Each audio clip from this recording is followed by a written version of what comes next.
শীত গ্রীষ্ম বর্ষা আমাদের বাড়িতে এই খিচুড়ি মাঝে মধ্যেই হয়ে থাকে। আর আমাদের বাড়ি এই খিচুড়িটা কিন্তু দুর্দান্ত স্বাদের হয়। মুসুর ডালের এই খিচুড়ি কে কে খেতে পছন্দ করো জানিও।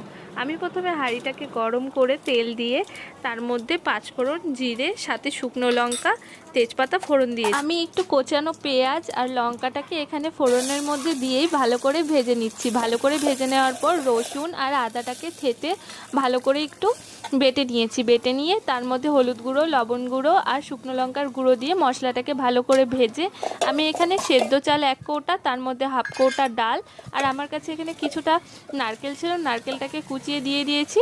আর এখানে সবজির মধ্যে গত মাসে এখানে পুঁই ডাঁটা পছন্দ করে, পুঁই ডাঁটা আর একটু বড় বড় করে আলু দিয়ে ভালো করে সবজিটা একসাথে ভেজে নিয়ে জল দিয়ে ভালো করে ফুটিয়ে নিয়েছি। সেদ্ধ চালের খিচুড়িটা একটু সময় লাগলেও খেতে কিন্তু দারুণ হয়। এখানে খিচুড়িটা হয়ে গেছে, আর খিচুড়িটা হয়ে গেলে না আঠা আঠা হয়ে যায়, খুব সুন্দর লাগে সেদ্ধ চালের খিচুড়িটা। আমাদের বাড়িতে এই সেদ্ধ চালের খিচুড়ি সবাই প্রত্যেকেই খুব পছন্দ করে। আমি আগে থেকে পাঁপড় ভেজে রেখেছিলাম, রাতের খাবারটা এই খিচুড়ি আর পাঁপড় ভাজা দিয়েই খেয়ে নিলাম। খাওয়াটা কিন্তু দুর্দান্ত হয়েছিল।